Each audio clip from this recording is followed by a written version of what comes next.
In the NFL this year, there have been a plethora of quarterbacks who have gotten injured. In fact, there have been over 50 different quarterbacks start NFL games this year. And many of these quarterbacks who got hurt for the entire season. But, of course, next man up, and some of the backups have proven to be fairly good. So in today's video, I will go over the 5 backup quarterbacks where I can feasibly see them making a playoff push and getting to the Super Bowl. To start things off, the 5th most likely backup quarterback to win the Super Bowl is Nate Mullens, I guess, / Josh Dobbs. Whoever is the backup quarterback, this might sound a little ridiculous having a slash, but I think both of them have shown that they can play well at times. So for the Vikings, Nate Mullens has looked pretty good in his first game. You know, not excellent, but the Bengals are a good team. I think he can gel with TJ Hawkinson, Justin Jefferson, and Jordan Addison over the next few weeks. Put this together with finding Ty Chandler having a career game last week, and the defense being very good over the past month, except for the previous fourth quarter.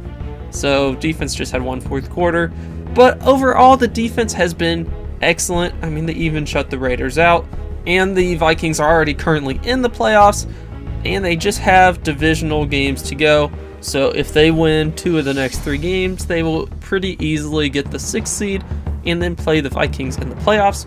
Of course, another divisional game, and who knows what can happen, and they can easily make some noise in the playoffs. Up next is Jake Browning of the Cincinnati Bengals. So he has played for a while at this point, it feels like, and he has looked very, very good.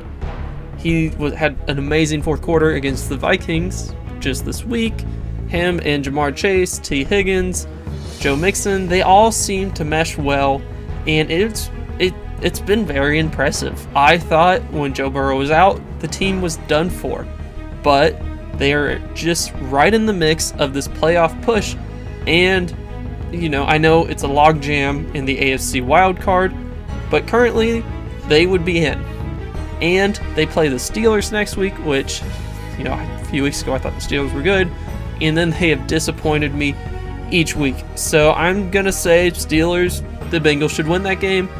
And then the following weeks, they do play the Chiefs and the Browns, and I think they can hope to beat one of the two.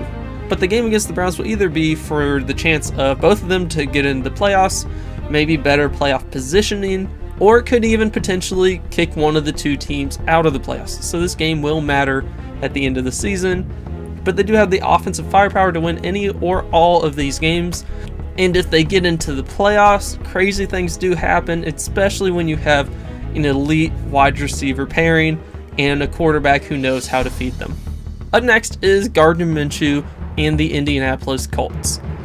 Another thing, when their quarterback Anthony Richardson got hurt, I thought the season was over once again, but they have proven that it is not. They have done very well. They are 8-6, and Gardner Minshew has shown to be a good quarterback. I don't know why he's consistently put into backup roles, but I feel like every time I watch, I'm like, he's decent.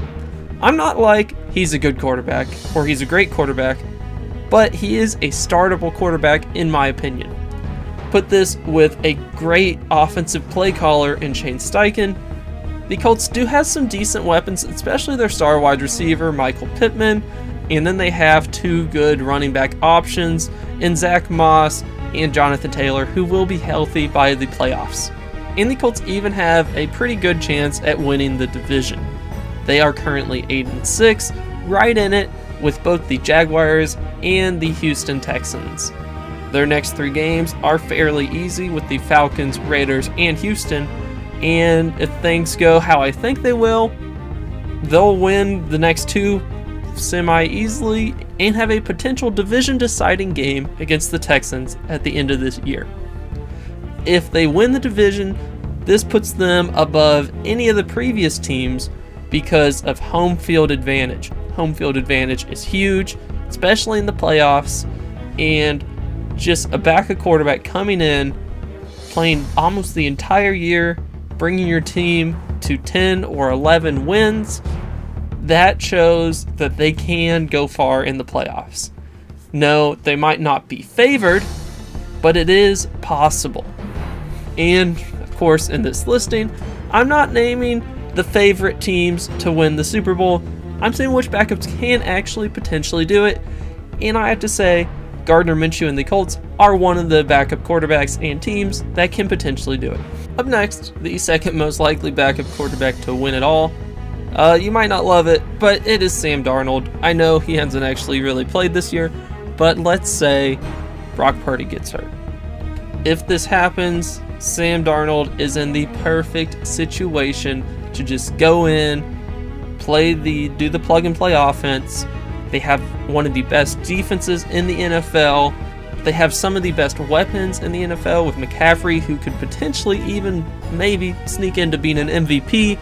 You know, they got Debo, they got Kittle, they got Ayuk. They have a decent offensive line. They have the great coach.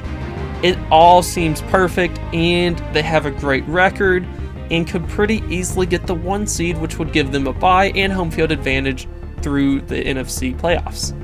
So let's say Brock Purdy does get hurt. Sam Darnold, you know, he has the talent, he has the body for it. It's just, can he do it? I know he hasn't in the past, but you know, it's a good opportunity, and maybe he could. Like, I don't think it's super unreasonable to say he can't. No one would have said Brock Purdy could do it, and everyone thinks he can now. So I would say Sam Darnold is the second most likely backup quarterback to win the Super Bowl, mainly because of the roster around him and the offensive scheme. And I think this is reasonable, but I would understand if you don't love him being on this list. Then finally, the most likely backup quarterback to win the Super Bowl, and if the Eagles can't win it, I would love it for this to happen. It is Joe Flacco with the Cleveland Browns. So they just signed him a few weeks ago. He's slinging the ball around. He's looking pretty much like he did last year with the Jets, which is decent. It's not bad. The Browns have probably the best defense in the NFL, and their offense shaky, but Joe Flacco has made it work the past few weeks. They have Njoku, they have Amari Cooper, and their running game has still been solid. You have to think what could have been if they still had Chubb. If they still had Chubb and a better offensive line, then who knows what could happen. But even with Joe Flacco in and everything, Vegas has the Browns as the 10th most likely team to win the Super Bowl. So this shows they think it can happen. So they're pretty smart. He has won a Super Bowl in the past, and all it takes is about 4 good weeks in a row, and then there it's done. And the Super Bowl, I feel like this could be a team where all he has to do is score 10 points, and the defense will just take care of it. But one thing he would have to do is limit his turnovers, because he has been doing that all the time since he has returned. So anyways, I hope you enjoyed the video. What are your thoughts on my top 5 most likely backup quarterbacks to win the Super Bowl? Leave your comments down below, like, subscribe, and I'll see you later.